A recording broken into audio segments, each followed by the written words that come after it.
Et bonjour à tous, bienvenue sur cette vidéo pour le bilan de fabrication d'électricité avec mes panneaux photovoltaïques en 2024. Je vous rappelle mon installation, c'est une installation qui fait 2400 watts de panneaux photovoltaïques répartis sur 6 panneaux de 380 watts à peu près. Ces six panneaux ont été achetés avec 3 micro-onduleurs AP System et le total j'en ai eu pour un peu plus de 2000 €. Je vais voir pour vous le mettre en bas de la vidéo. Maintenant que l'année s'est écoulée, on va pouvoir faire le bilan de cette fabrication d'électricité avec ces panneaux photovoltaïques. Les points positifs et les points négatifs, car il y a des points positifs bien sûr, mais il y a aussi des points négatifs, et les solutions que je vais apporter pour régler ces points négatifs. Donc maintenant on va aller, j'ai fait une petite fichasse, j'ai fait un petit tableau, j'aime bien faire les petits tableaux, je vous ai fait un petit tableau du récapitulatif de ce que j'ai consommé comme électricité au niveau du réseau Enedis, que j'ai fabriqué avec mes panneaux photovoltaïques, et ce qui a été absorbé par la maison et ce qui a été réinjecté dans le réseau Enedis. Allez, c'est parti, on va voir ce tableau. Donc voilà, j'ai fait un petit tableau sur ce que j'ai consommé en électricité, ce que a fabriqué mes panneaux photovoltaïques aussi cette année en 2024. Et donc on va faire le bilan de tout ce qui a été fait, le positif et le négatif. Donc j'ai mon relevé d'électricité en heure pleine, j'ai 2 zones parce que en cours d'année j'ai changé de contrat, je suis passé de 25 centimes en heure pleine à 22 centimes, et maintenant j'ai tarif heure creuse aussi depuis le mois de septembre. Donc on fait le point déjà sur la consommation de la maison. Janvier, j'étais à 1000 kW, et après vous voyez c'est dégressif. Janvier, après c'est dégressif au fur et à mesure. J'ai le chauffage électrique, mais je n'ai pas l'eau chaude en électrique, j'ai l'eau chaude au gaz, parce que quand on a acheté la maison, on avait la chaudière au gaz, elle était neuve. Donc pour l'instant on la garde, et après à l'avenir on changera, on passera à l'électrique. Donc pour l'instant, vous voyez la consommation, au fur et à mesure elle baisse, au fur et à mesure des mois, puisque le chauffage a été coupé. Et arrive le mois d'août, et bien là elle remonte d'un coup en heure pleine, parce que là j'ai eu l'achat de ma Model Y. Donc maintenant je dois charger la voiture. Et je la chargeais la nuit, ou même la journée, on s'en foutait, puisque j'étais en heure pleine. Enfin, j'étais à 25 centimes, donc ça a augmenté la consommation de la maison. Et c'est bien à peu près la consommation de la voiture sur le mois.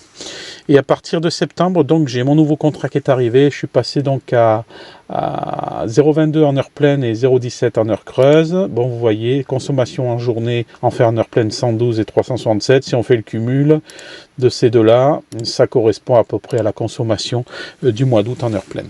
Et après, après on continue, comme le reste, septembre, octobre, heure pleine, heure creuse. Et puis voilà, le chauffage qui revient à partir de novembre et de décembre. Ce qui m'a fait une consommation totale en kilowatts consommé en heure pleine de 4984 kW, et en heure creuse 2768. Alors c'est normal que j'ai moins d'heures creuses, puisque j'ai pris le contrat en cours, et le but c'est d'inverser la tendance entre les heures pleines et les heures creuses. Ce qui ne va pas être si facile que ça, parce que j'ai quand même le chauffage qui tourne la journée en hiver, malgré qu'elle soit prévue de se couper la journée, mais il tourne quand même en hiver. Maintenant nous avons le relevé de alors ça c'est ma consommation réelle de ce qui m'a été facturé, c'est ce que j'ai relevé au compteur Enedis. Ça veut dire que là-dessus est déduit déjà toutes les consommations de mes panneaux photovoltaïques. Le relevé de production de panneaux photovoltaïques, pareil, voilà, vous allez tous les relevés mensuels. On voit que ça augmente au fur et à mesure que le pic de fabrication de production photovoltaïque se fait surtout entre, on va dire, le plus haut juin à août, voilà, et après ça commence à être dégressif, le soleil commence à basculer, enfin a déjà commencé à basculer, mais commence à changer d'horizon, donc la consommation se réduit.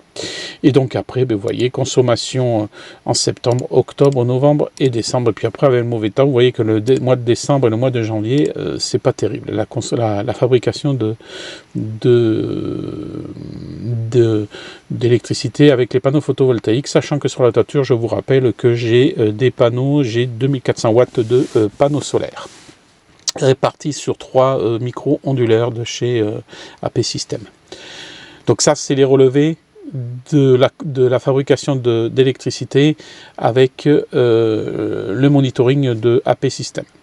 Au total, j'ai fabriqué 2580 kWh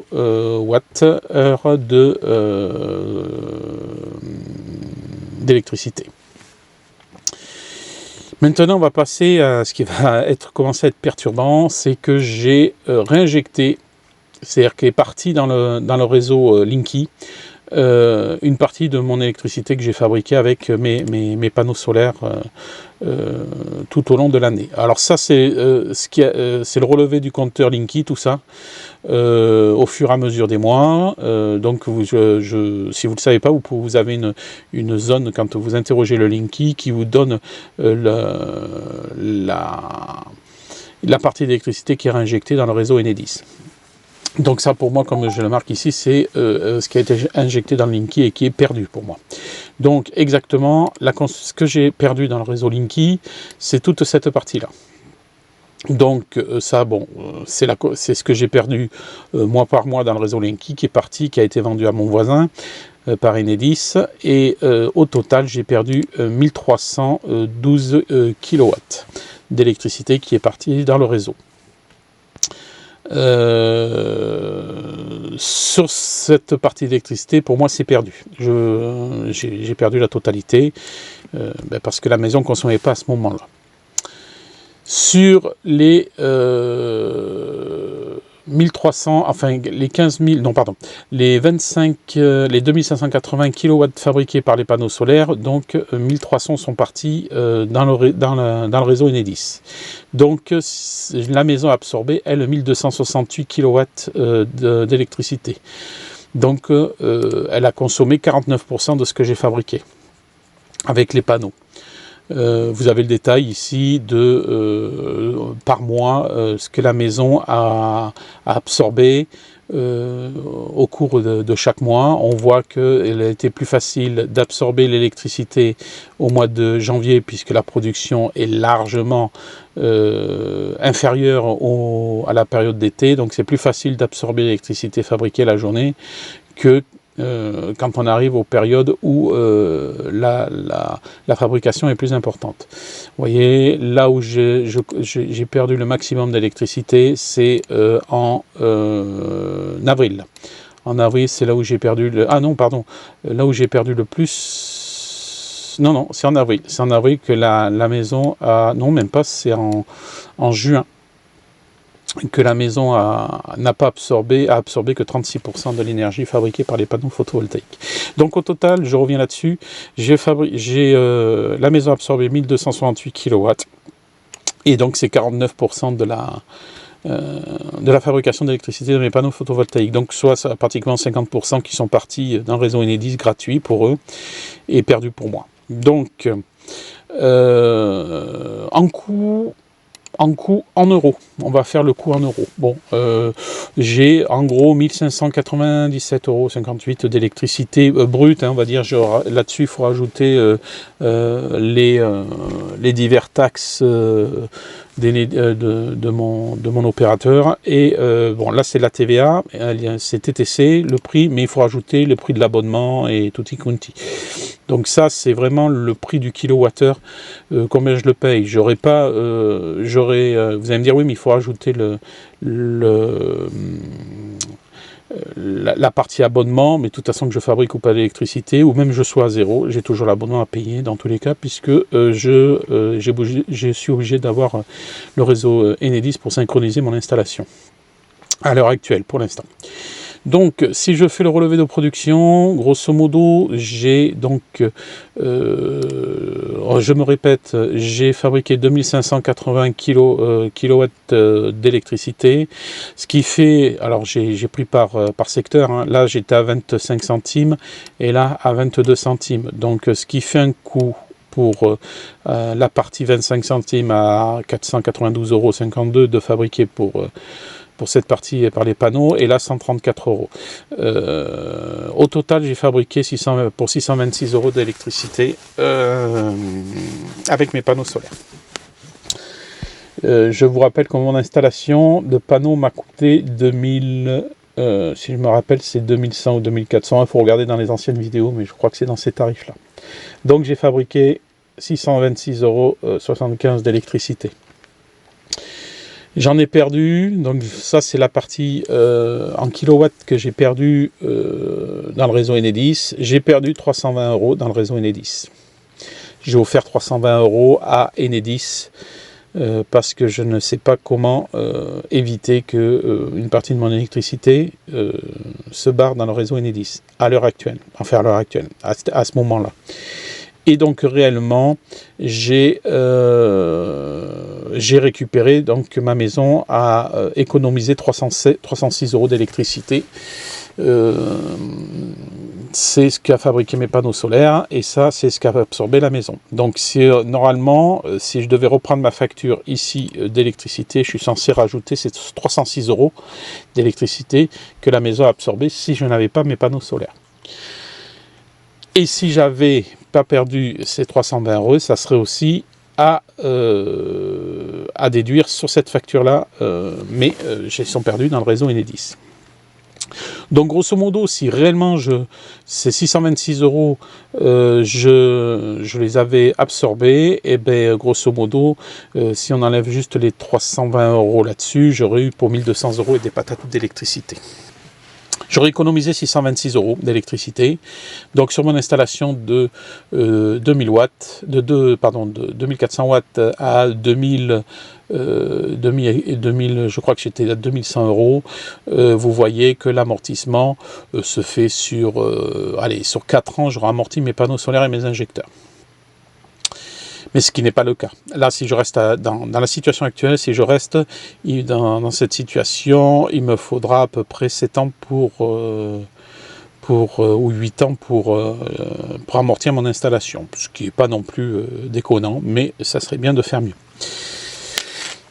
Donc, pour l'avenir, ce que j'ai fait, je vais vous montrer ce que j'ai fait. J'ai acheté, pour l'instant, je suis resté sur le prix de le matériel de base que je vais après upgrader. J'ai acheté une batterie de stockage pour essayer d'absorber les 49%. Au minimum récupérer ces 49% d'énergie perdue. Alors c'est sûr qu'il faut l'amortir, mais déjà si je récupère cette énergie perdue, j'aurai récupéré 300 € déjà. Donc je vais vous montrer ce que j'ai acheté pour pallier à ces 49%, pour effacer ce talon, et on refera le bilan bien sûr en 2025 pour voir si j'ai réussi à effacer ce talon. Malgré que pour l'instant je suis toujours en train de réinjecter plus ou moins de l'énergie dans le réseau Enedis. À l'heure actuelle, on est au mois de février, mais beaucoup moins. Pour l'instant, je réinjecte en pouillème, on va dire, mais le problème c'est que le printemps va arriver, et là, quand je vais attaquer les 2000 watts crête en journée, la batterie de 2000 watts que j'ai va pas suffire pour pouvoir effacer ce talon-là. Donc mon but, ça va être d'upgrader mon installation de stockage. Et je vous montre tout de suite ce que j'ai acheté comme matériel. Alors voilà ce que j'ai acheté. J'ai acheté du matériel de chez Zendur. J'ai acheté un Hyper 2000 avec sa batterie de 2 kW. Et ça marche bien. Là, la LED clignote, ça veut dire qu'il est en attente de recharge. Mais là, en ce moment, il fait nuit, donc il n'est pas prêt de recharger. Mais ça marche pas trop mal. Il y a quelques bugs, mais ça marche pas trop mal. Je l'ai configuré avec un petit module qui s'appelle le Shelly que j'ai intégré à mon tableau. Et ce petit module, il est branché juste en sortie du disjoncteur et regarde quelle puissance rentre dans la maison et quelle puissance a tendance à sortir avec la réinjection vers le réseau Enedis. Et quand il voit une partie de l'électricité qui s'en va dans le réseau Enedis, ma batterie Zendur récupère l'énergie que le Shelly qui se barre qui s'en va dans le réseau Enedis. C'est-à-dire que le Shelly détecte quand ça s'en va, et quand ça s'en va, il envoie l'information à ma batterie comme quoi je suis en train d'injecter dans le réseau Enedis. C'est pile ce que je cherchais à avoir, et je voulais que ça soit automatique, et c'est automatique. Et quand le système détecte qu'il n'y a plus de réinjection, il arrête de charger la batterie.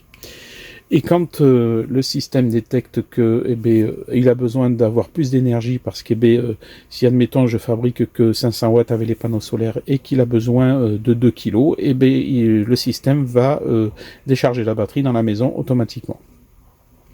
Donc pile le système dont j'avais besoin. Donc ce système là, c'est ce qui va me servir maintenant pour effacer le talon de 49% de mon énergie qui part dans le réseau Enedis. Mais comme je vous dis, ici je n'ai qu'une batterie de 2 kg et ce système là est capable d'en avoir 4. Donc je vais monter 4 batteries supplémentaires qui se mettent les unes sur les autres, qui s'imbriquent les unes sur les autres comme des Lego, et je prémonter à 8 kg. Ces 8 kilos, je pense, suffiront à l'heure actuelle pour faire ce que je veux faire, et justement me permettront de voir si il y a besoin d'augmenter la taille du système. Dans ce kit-là que j'ai acheté ce kit-là avec 4 panneaux bifacial de 510 watts chacun. Donc j'ai encore 4 panneaux qui sont dans le garage, qu'il faudra que j'installe pour pouvoir recharger cette batterie, entre autres. Donc je vous montrerai ça ultérieurement, peut-être dans une autre vidéo, mais voilà le principe du système, de façon à ce que je puisse récupérer ces 50% qui sont injectés dans le réseau Enedis. Bien sûr, ça a un coût. La batterie plus les 4 panneaux solaires m'ont coûté 1400 €. Le kit onduleur batterie à lui tout seul vaut 1200 €. C'est-à-dire grosso modo, j'ai dans le coût, je suis content de mon coût, j'ai acheté 4 panneaux de 510 watts bifacial à 200 € les 4, soit 50 € chaque panneau, puisque lui tout seul coûte 1200 €. Et donc il faut que je rajoute 4 batteries, chaque batterie coûtera 719 € à l'heure actuelle. Donc il faudra amortir bien sûr cette batterie, mais je pense qu'elle sera amortie sur j'ai fait le calcul, en moyenne elle peut être amortie sur 4-5 ans. Donc on verra, on fera le point sur cette batterie, et si vraiment elle m'a permis de supprimer, d'effacer ce talon de 50% sur la maison. Voilà la fin de cette vidéo. On essaiera de faire le bilan en 2025, voir si on a pu réellement effacer ce talon de 50% avec mon ensemble de batteries Zendur. On verra si on est arrivé à faire disparaître ce talon. Voilà, si vous avez aimé cette vidéo, vous likez la vidéo bien sûr, ça sera super sympa, et puis vous vous abonnez si vous voulez voir la suite de l'évolution de mon installation photovoltaïque pour 2025. Allez, je vous souhaite une bonne journée. Ciao!